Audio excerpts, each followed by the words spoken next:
Mesdames, Mesdemoiselles et Messieurs, bonsoir, bonsoir, bonsoir. Nous sommes très heureux de nous retrouver encore ce soir avec vous sur l'antenne du Jacques Roger Show, Afrique 2050. Nous sommes aussi très heureux de parler de notre pays, la Côte d'Ivoire. Ce soir, Sister Sarah vient parler aux Ivoiriens. Je pense que nous sommes arrivés à l'heure où nous devons motiver nos frères ivoiriens pour que chacun comprenne que la Côte d'Ivoire est en danger. Or, si la Côte d'Ivoire est en danger, alors tous les Ivoiriens sont en danger. Le problème que nous avons en Côte d'Ivoire, c'est le manque de solidarité fraternelle. Et ce manque de solidarité fraternelle fait que l'ennemi réussit toujours à entrer au milieu de nous et à nous diviser. C'est vrai qu'on parle de corruption, c'est vrai qu'on dit que l'Ivoirien aime l'argent, l'Ivoirien aime les pots de vin, la vie facile, c'est vrai. Mais c'est un fléau qui est présent dans tous les pays du monde entier. C'est-à-dire que même aux États-Unis où il y a la loi, où les lois sont respectées et où les gens sont vraiment sur la sélecte, il y a de la corruption, on le sait. Mais vous ne verrez jamais un Américain aller contre son frère américain au détriment de leur pays. Ce n'est pas possible.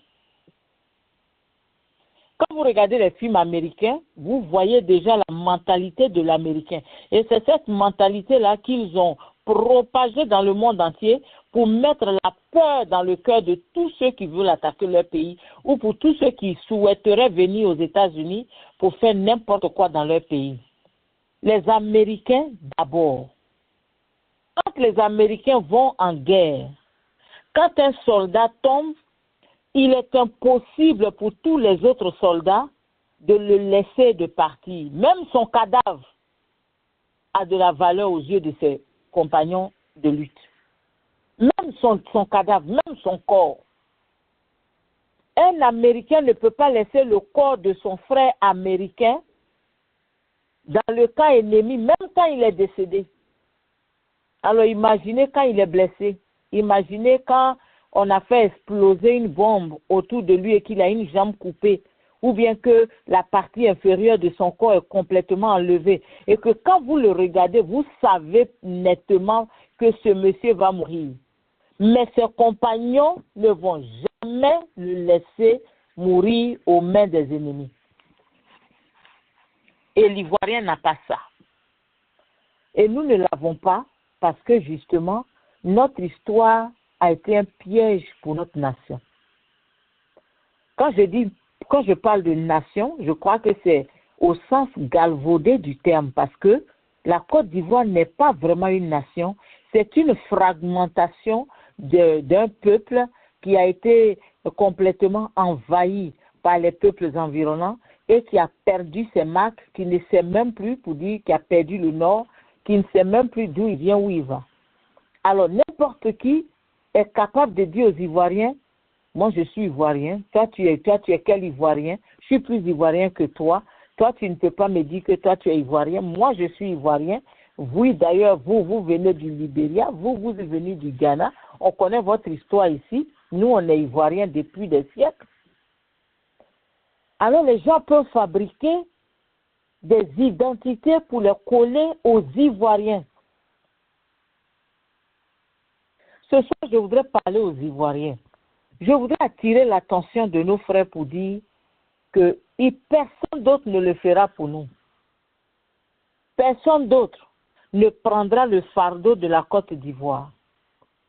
Quand vous êtes dans une maison avec votre père et votre mère, dans votre famille, avec vos frères et sœurs, si un voleur entre dans cette maison, et que le voleur commence à agresser vos parents, si vous ne les défendez pas, personne d'autre ne viendra le faire. Et il faut que les Ivoiriens comprennent que la destinée de la Côte d'Ivoire se trouve entre nos mains. Et que si nous ne réagissons pas, notre pays continuera de pleurer. Parce que la Côte d'Ivoire pleure chaque jour. Elle pleure pour beaucoup de raisons. Elle pleure d'abord parce que ses enfants meurent. On tue ses enfants à longueur de journée. La Côte d'Ivoire pleure parce qu'on fait des arrestations arbitraires. Elle voit ses enfants kidnappés, emmenés dans des directions inconnues, torturés, assassinés.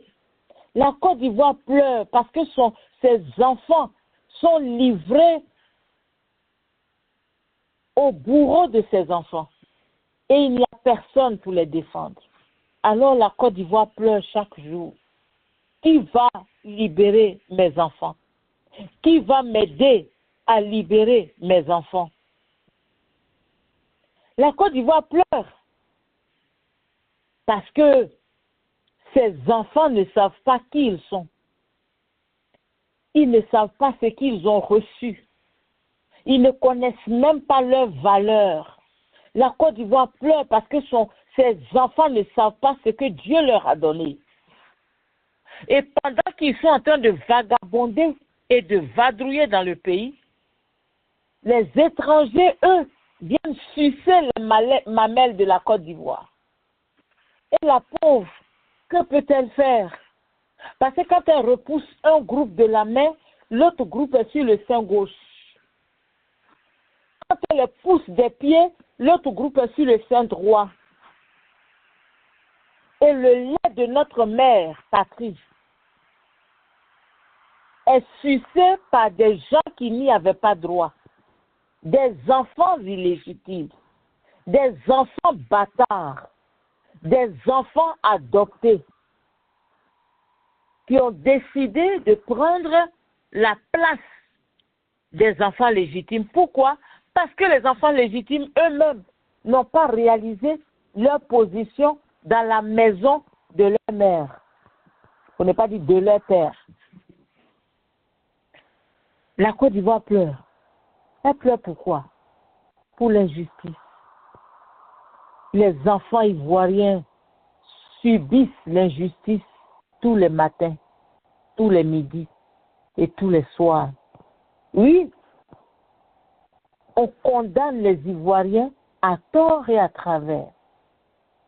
On fabrique des procès, des crimes, des offenses qu'on leur colle sans aucune raison. Tout simplement parce qu'on ne veut pas permettre à l'enfant ivoirien de reposséder ce qui est à lui, de réclamer son dû, de prendre ce qui lui appartient naturellement. Alors on fabrique des lois, on crée de nouvelles lois comme des costumes et on veut que tous les Ivoiriens les portent. On se lève aujourd'hui, on dit aux Ivoiriens, si la juridiction internationale t'a déclaré innocent, en tout cas nous, on te condamne. La Côte d'Ivoire pleure pour ça. On dit aux enfants ivoiriens, pour aller à l'école, là, vos parents qui n'ont rien, qui n'ont même pas le SMIC, qui ne travaillent pas, on dit à ces enfants-là, vos parents doivent vous enregistrer sur l'Internet. Ils n'ont pas d'ordinateur. Pour parler même de savoir comment l'utiliser. Sans même mentionner les frais. La Côte d'Ivoire pleure tous les jours. Parce que l'injustice règne. Ceux qui n'ont pas droit sont ceux qui reçoivent. Les héritiers, les dignes héritiers, marchent pendant que les esclaves s'asseyent sur les chevaux. Et non seulement les esclaves s'asseyent sur les chevaux, mais ils exigent que les héritiers les escortent comme des esclaves. La Côte d'Ivoire pleure parce qu'on a inversé les valeurs. Parce qu'on a fait de ce qui est mal ce qui est bien. On peut voler à la tête de l'État et on dit c'est normal. Mais on est prêt à arrêter des enfants qui ont faim et qui sont allés voler 1 kilo de riz pour manger. La Côte d'Ivoire pleure parce qu'elle est bâtie maintenant sur le mensonge, sur des tas de mensonges. Tout ce qui sort, c'est faux. C'est pour manipuler. La Côte d'Ivoire pleure parce qu'il n'y a aucun de ses fils qui soit capable de se tenir droit pour dire assez, c'est assez. La Côte d'Ivoire pleure pour ça. Et on va pleurer encore longtemps. Parce qu'il n'y a aucun Ivoirien dont le pantalon est assez cossu pour se tenir pour dire assez pour libérer son pays. Alors la Côte d'Ivoire est désespérée. Elle est désespérée, abandonnée à elle-même, avec des enfants incapables, des enfants qui échouent à tous leurs examens, à toutes les épreuves qui se présentent devant eux, des enfants incapables d'assumer l'héritage de leur père, incapables de se tenir droit pour dire « Maman, ne t'inquiète pas, nous allons défendre l'héritage que notre père nous a laissé. » Nous avons le pétrole, nous avons l'or, nous avons le café, nous avons le cacao, nous avons l'anacade, nous avons la canne à sucre, le coton, nous avons quoi encore? Le thon qui est rempli dans la mer de Côte d'Ivoire. Mais dont les Ivoiriens ne profitent pas parce que ce sont les Français qui prennent le thon pour aller le mettre en boîte. Ou du moins qui prennent les boîtes de thon à Abidjan pour aller les mettre l'étiquette à Marseille pour que ça revienne et qu'on écrive là-dessus importé de Marseille. Comment voulez-vous que la Côte d'Ivoire ait la paix, qu'elle dorme en paix? Elle ne peut pas dormir. Quand elle voit toutes ses richesses confisquées par des non-ayants droit. La Côte d'Ivoire a tout. Mais où va l'argent du pétrole? Parce que le pétrole ivoirien, il est vendu. La Côte d'Ivoire regarde et elle dit, mais on vend votre pétrole, mes enfants. Mais qui reçoit l'argent de votre pétrole? Pourquoi est-ce que je ne peux pas avoir un nouveau pain pendant la fête de Noël, mes enfants, alors que mon pétrole est vendu? Pourquoi est-ce que je ne peux pas avoir un nouveau collier en or, alors que mon pétrole est vendu à des centaines et des centaines de millions d'euros? Où va l'argent du port de San Pedro? Où va l'argent du port d'Abidjan? Où va mon argent? Et pendant ce temps, les Ivoiriens veulent se battre entre eux. Non, je suis pro-Gbagbo. Je suis anti-Blé Goudé. Je suis pro-Soro. Je suis anti-Afin Guessan. Je suis pro-Tiam.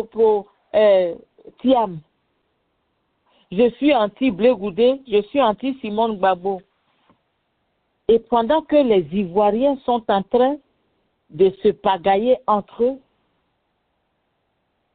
les non-ayants droit continuent de piller la Côte d'Ivoire.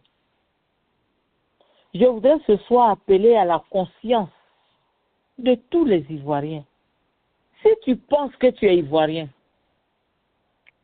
je dis bien, si tu penses, si tu es convaincu, si tu crois fermement que tu es un ou tu es une Ivoirienne, alors lève-toi et bats-toi pour ta patrie. Ce soir, il ne s'agit pas du PPACI. Il ne s'agit pas du combat du PPACI. Il ne s'agit pas de comment faire pour que Laurent Gbagbo soit le président, le deuxième Nelson Mandela d'Afrique. Non. Il ne s'agit pas de Soro Guillaume, comment faire pour que Soro Guillaume ait sa revanche sur M. Ouattara? Sa revanche sur Ouattara? Non. Il ne s'agit pas de comment faire pour que Blé Goudé soit sali et que les Ivoiriens le vomissent. Ce n'est pas de ça qu'il s'agit. Il s'agit de s'unir et non pas de se désunir dans le combat. Il ne s'agit pas de Tidiane Thiam. Non. Il s'agit du combat de libération de notre pays. Vous savez, quand les Burkinabés sont sortis dans les rues, ils sont sortis parce qu'ils en avaient marre. Et parce qu'ils se sont dit qu'ils n'allaient pas laisser leur pays être vilipendé, violé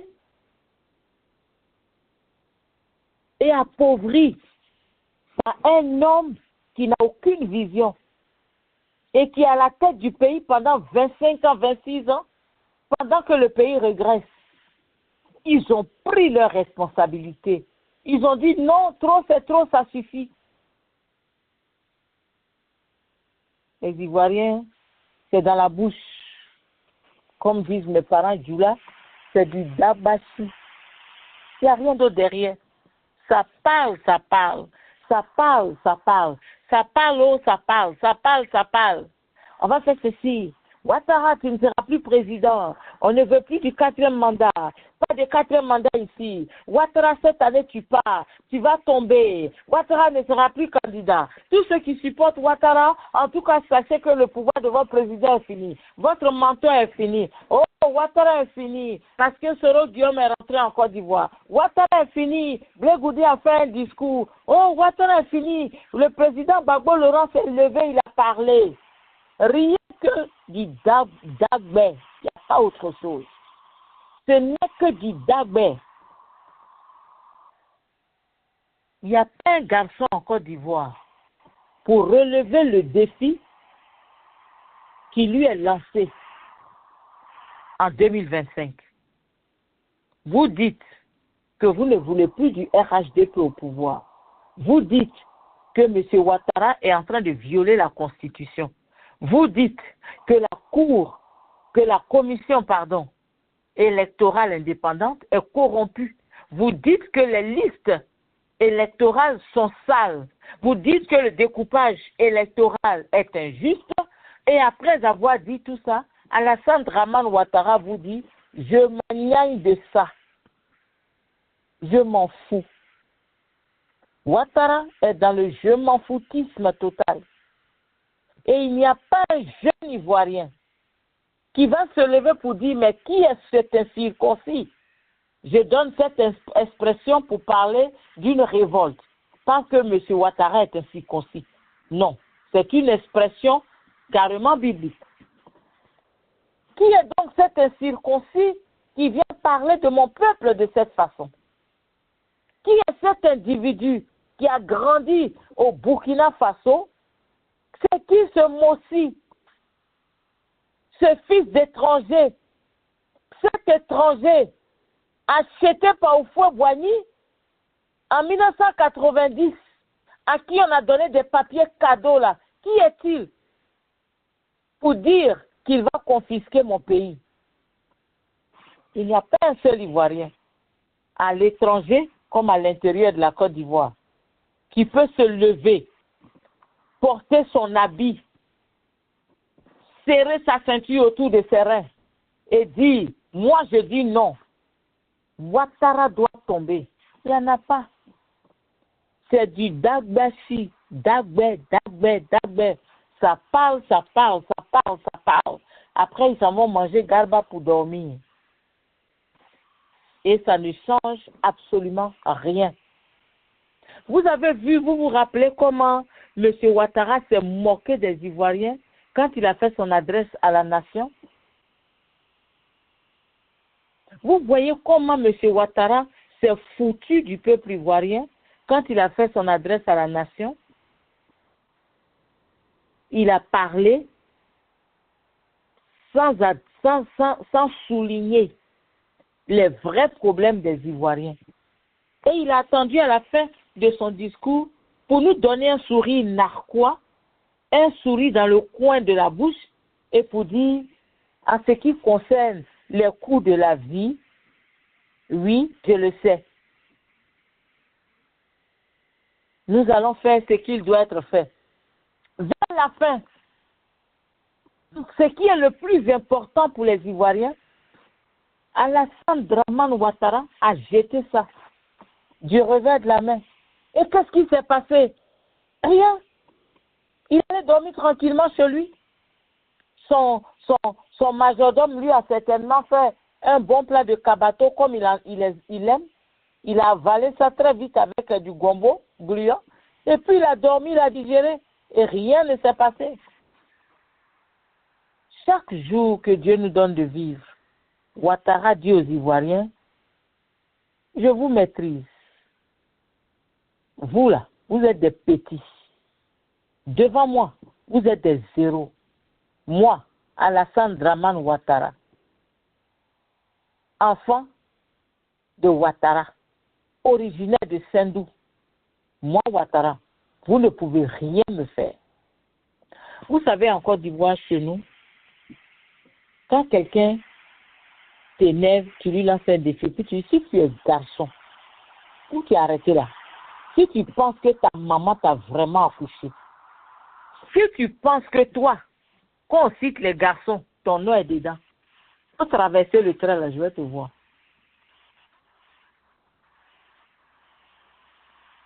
Ouattara est en train de dire aux Ivoiriens, celui qui est garçon qui vient se placer devant moi, exactement comme David et Goliath. Goliath qui sortait tous les jours pour menacer le peuple de Dieu. Goliath qui venait les insulter et puis il leur disait, si vous êtes garçon là, envoyez un ici devant moi. Je ne veux pas me battre avec vous tous.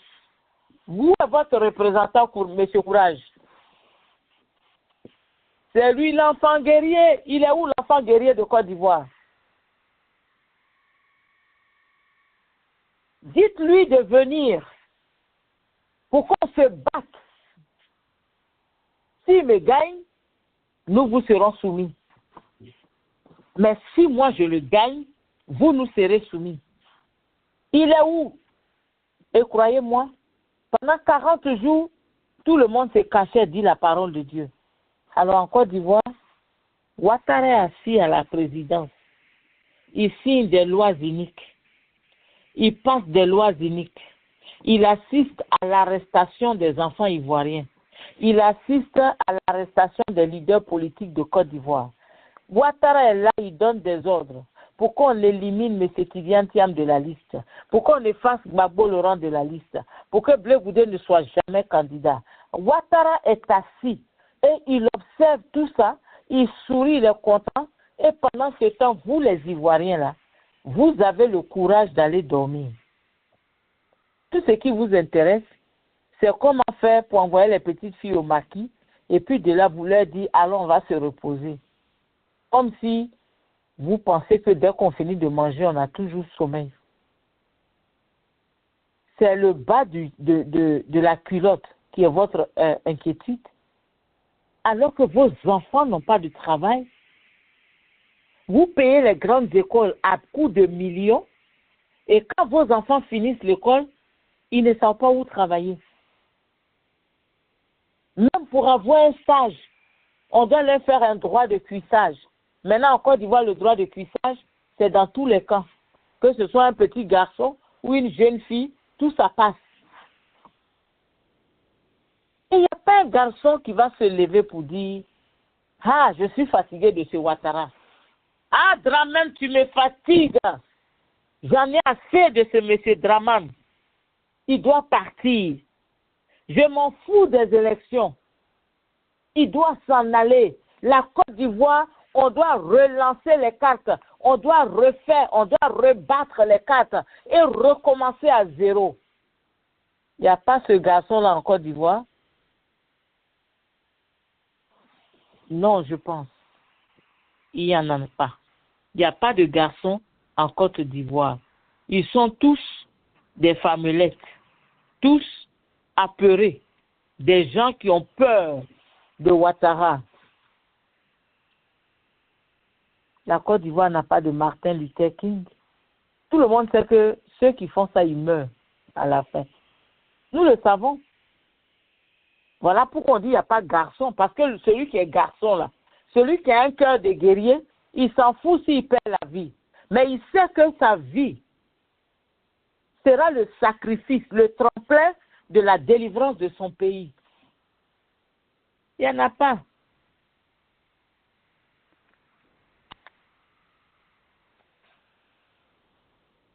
Ouattara va jusqu'à dire qu'il est plus homme que vous.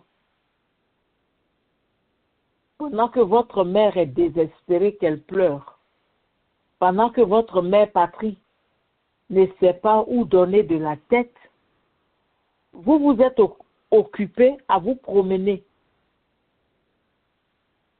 à vaquer à d'autres choses. Chers frères ivoiriens, personne ne viendra nous libérer de Ouattara. Personne. Il n'y aura pas de sauveurs étrangers. Parce que les étrangers ne viennent pas vous sauver. Quand un étranger vient, c'est pour vous détruire. D'ailleurs, Ouattara est l'exemple concret de ça. Vous savez pourquoi? Parce que quand Ouattara est venu en 89, quand il a été nommé, il est venu comme un Django, un Zorro. Il a mis tout le monde au pas. Mais ce que les Ivoiriens n'ont pas compris, c'est qu'il avait un plan derrière la tête. Ce n'est pas aujourd'hui que Ouattara a voulu prendre la Côte d'Ivoire. C'est depuis le jour qu'il est arrivé en Côte d'Ivoire, depuis le jour où il a rendu visite à certains ministres, et où il a vu que tous ces ministres ivoiriens, c'était des mossis qui étaient gardiens ou boys de maison. Depuis ce jour, il s'est juré à lui-même de venger sa nation et de montrer aux Ivoiriens qu'ils ne sont rien. Et jusque-là, les Ivoiriens n'ont pas compris. Ils sont en train de lécher les bottes à M. Dramane Ouattara. Parce qu'ils n'ont rien compris. Dramane Ouattara, comme le serpent caché derrière la porte, est tout content. Il se lèche les lèvres. Parce qu'il sait que les Ivoiriens vont se manger le nez pour que lui, Ouattara, prospère. Bédié a accepté de marcher avec Ouattara contre Gbagbo. Oui. Regardez où ça nous a amené. Regardez où ça nous a amené. Gbagbo a décidé de faire plaisir à Alassane Dramane Ouattara sans consulter les Ivoiriens. Parce que lui, il avait son intérêt dedans. Regardez où ça nous a mis aujourd'hui. Le général Guy Robert a accepté de devenir le patron de la rébellion au compte de M. Ouattara. Regardez où ça l'a mis aujourd'hui. Il a perdu sa vie. Il a perdu sa vie. Voilà Soro Guillaume. On ne sait pas où il dort. Qui est en train de souffrir les affres de l'exil. Être en exil, ce n'est pas une mince affaire. Mais voilà Soro Guillaume qui erre dans les pays des autres. Pourquoi? Mais parce qu'il s'est allié à M. Ouattara contre les Ivoiriens. Et cette malédiction continue de frapper tous les enfants de la maison qui ont décidé d'ouvrir la porte aux voleurs. Mais oui, Soro encore, il a la chance, il est vivant. Mais Ahmed Bakayoko n'a pas eu cette chance. Ibrahim Koulibaly n'a pas eu cette chance, IB. Ouattao n'a pas eu cette chance. Non. Ils sont tous morts. C'est ça la malédiction. Quand ta mère te maudit, quand tu te lèves contre ta mère, être maudit. Tous ceux qui sont enfants de la Côte d'Ivoire, qui se sont alliés à M. Ouattara dans cette rébellion, cette malédiction va vous poursuivre. Il n'y a pas une autre façon. Parce que quand on sème, on récolte. On ne sème pas et puis on s'en va. Même si on sème qu'on s'en va, la nature va faire grandir ce qu'on a semé. C'est ça le secret du mystère que Dieu nous a donné en ce qui concerne la semence et la récolte. Si vous voulez, jetez des grains de riz dans votre cour et puis ne vous en occupez pas. Un matin, vous allez voir un épi de riz. Même si les autres sont morts, un épi de riz va rester pour vous montrer que ce que vous avez semé là, il est temps de récolter. Vous plantez un noyau de mangue, mais ce sont des belles mangues que vous allez manger quand la saison arrive. Mais vous ne pouvez pas vous lever pour nous dire qu'aujourd'hui, j'ai vu mon voisin manger de grosses mandarines, alors je vais aller sur le manguier pour cueillir des mandarines. Ça ne marche pas comme ça. Tous ceux qui se sont alliés à la rébellion de M. Ouattara, ils sont en train de payer d'une manière ou d'une autre. Vous ne voyez pas comment ils dépérissent. M. Ouattara lui-même, en lui-même, c'est un problème. Il est lui-même un problème pour lui-même. Il est un problème pour son pays d'origine. Il est un problème pour la Côte d'Ivoire. Ce monsieur-là, il est problème de tous ceux qui sont autour de lui. Alors, quand tu te lèves ou t'allies à un problème, qu'est-ce que tu attends? Solution? Non. Pourquoi pensez-vous qu'on l'appelait à deux solutions? Mais parce qu'il a un problème. Comme on dit chez nous en littérature, le tigre ne crie jamais sa tigritude. Quand vous le voyez, vous savez que c'est le tigre. Où sont les solutions? Vous savez que ce sont les gens qui marchent, qui se bombent la poitrine, à qui on donne des surnoms fanfarons, ils n'ont rien de tout ça. Vous le savez. Oui. Vous voyez un pauvre gars à Sikoji là-bas. Sikoji, nous qui avons grandi à Yopougon là.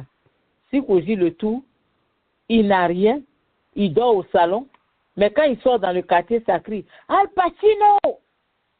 Al Pacino !» Il est content. Il se ment lui-même, il ment au quartier, et puis il ment à sa destinée. Al Pacino. Ceux qui ont grandi dans ces quartiers-là, tous ceux qui avaient ces grands noms, demandez où ils sont aujourd'hui. Parce qu'ils n'ont jamais cherché à avoir une vie de vérité. Monsieur Ouattara, là, que vous voyez là, Draman que vous voyez là, si vous vous alliez à lui, c'est que vous n'avez rien compris. Parce qu'Alassane Draman Ouattara, je le répète, pour que ce soit clair pour tout le monde, Ouattara est un problème pour le Burkina. Parce qu'au Burkina là-bas, tous les Burkinabés étaient fiers de lui. Au point même qu'il était à la BCAO pour le Burkina. Ils étaient fiers de lui. C'était l'un de leurs intellectuels. Un matin, il a changé sa peau. Il les a choqués dessus. Il a un problème pour les Burkinabés. Ouattara est un problème pour l'AES. Depuis que l'AES a décidé de se former, il est devenu un problème pour l'AES. Il est un problème pour nous les Ivoiriens. Parce qu'on n'a pas le droit de dire que nous sommes Ivoiriens. Parce que Ouattara a renié sa nationalité burkinabé pour s'accaparer de la nôtre et il pense que c'est en nous disant qu'on n'est pas Ivoirien ou qu'on est moins Ivoirien que lui sera plus Ivoirien. Alassane Ouattara. Il a un problème pour lui-même. Comment pouvez-vous imaginer qu'un homme de 83 ans, 84 ans, puisse chercher à briguer un autre mandat? Quelqu'un qui ne peut pas marcher. Un monsieur qui, lorsqu'il marche, on dirait qu'on est en train de le purger. Position, tronc devant. Comment ce monsieur peut-il encore vouloir briguer un autre mandat? Franchement, dites-moi. Does it make sense? Un vieux monsieur fatigué qui ne peut pas marcher, même pour soulever son pied, pour le mettre sur le tapis là, il a des problèmes. Il a un problème pour lui-même. Il n'a pas pitié de lui-même. Ouattara est un problème ambulant. C'est-à-dire que ça là, c'est le genre de personnes, que vous voyez, puis ils ne savent pas où aller. Dieu même sait qu'ils ne savent pas où aller parce que Dieu ne veut pas créer problème à quelqu'un. Celui chez qui ils vont atterrir là, c'est le problème là même qui est venu jusqu'à dans ta maison. Regardez les problèmes que Ouattara a créés en Côte d'Ivoire. 3000 morts en une journée à Diokwé. Ouattara, Draman, 3000 morts à Diokwé. Ça, c'est ceux qui ont choqué, ceux dont la mort a choqué le monde entier en 2011. Mais ceux de 2004, tous les morts de Guy Trouzon, ceux qu'on a tués dans nos forêts, qui n'ont jamais été recensés, tous ceux qui ont fait allégeance à Ouattara, faites attention à vous, ils meurent. Vous pensez que c'est de la blague? Mais regardez autour du monsieur. Mon propre oncle y est passé. Il s'est fait tromper. Oh, dites-lui de rentrer. Je ne lui ferai rien. Le pauvre est rentré, croyant que ce monsieur qu'il avait devant lui, qui était en train de lui serrer la main, était honnête et sincère. Il a pensé que ce monsieur réagit comme les Ivoiriens. Il est mort. Il a payé de sa vie. Alassane Dramane Ouattara, là, si les Ivoiriens ne se lèvent pas pour le vomir, si vous ne sortez pas dans les rues pour le vomir, croyez-moi, il va continuer à maltraiter notre nation. Parce qu'il n'a aucune émotion. Il n'a aucun sentiment d'amour envers la Côte d'Ivoire. Il s'en fout des Ivoiriens. Quelqu'un qui ne vous connaît pas, qui est arrivé là en 89, donc vous pensez que de 89, où il avait déjà peut-être plus de 50 ans, vous qui savez compter, vous pensez que ce monsieur-là, c'est en 2025 là qu'il va nous aimer? Un gars qui ne sait même pas comment nous sommes nés. C'est maintenant il va nous aimer, vous croyez vraiment en ça? Chers Ivoiriens, réveillez-vous. Je voudrais parler aux hommes politiques ivoiriens. Pourquoi vous faites honte aux gens comme ça? Pourquoi vous laissez la corruption vous fatiguer, la peur? Vous avez peur de Ouattara ou quoi? Vous n'avez pas à avoir peur de lui. C'est vous qui ne savez pas. Mais Ouattara sait qu'il est fini. C'est-à-dire que ça, c'est l'histoire d'un serpent mort qui est couché là. Quand un serpent est mort, dès que vous débouchez sur le cadavre du serpent, votre première réaction, c'est quoi? Vous fuyez. Parce que vous ne savez pas que le serpent est mort. Mais comme il s'appelle serpent, il vous fait peur. Même s'il est mort, il vous fait peur d'abord. Et c'est qu'après, puisque c'est le seul chemin où il faut passer, vous revenez, vous attendez, vous regardez, vous voyez que le gars là ne bouge pas. Vous cherchez un long bâton pour aller vous approcher pour le bouger un peu. Vous touchez, piquez, il ne bouge pas. Vous soulevez un peu sa queue, ça retombe, paya. Vous tournez devant. Maintenant, vous vous rendez compte que sa tête a été écrasée. Et puis, un coup, vous devenez courageux maintenant. Vous commencez maintenant à l'insulter. Et à moi, animal maudit comme ça, là. C'est toi qui m'attendais ici pour me piquer. Dieu merci, ta tête a été écrasée. Ouattara, là, c'est un serpent mort. Mais vous vous effrayez lui-même en voyant le cadavre. Vous vous effrayez vous-même. Ouattara même sait que les Ivoiriens l'ont vomi. Voilà pourquoi ces suiveurs se débattent par tous les coups, que ce soit par mensonge, manipulation, kidnapping, torture, emprisonnement illicite, arrestations illégales.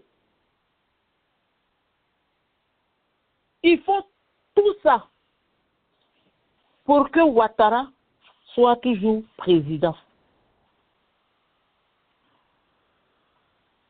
Et vous, les Ivoiriens, vous vous effrayez devant un cadavre. Le serpent est mort. Vous voyez par les événements que le serpent est mort. Tous ceux qui sont sortis là, c'est la preuve que le serpent est mort. Parce que quand Ouattara était Ouattara, en Côte d'Ivoire, la personne n'est jamais sortie pour marcher. Aujourd'hui, les Ivoiriens sortent. Il faut saisir cette opportunité et achever ce serpent qui fatigue les Ivoiriens. Aussi simple que ça. Je vous dis bonsoir encore et j'espère que vous allez tous bien chez vous. Je voudrais dire bonsoir à M. Adil.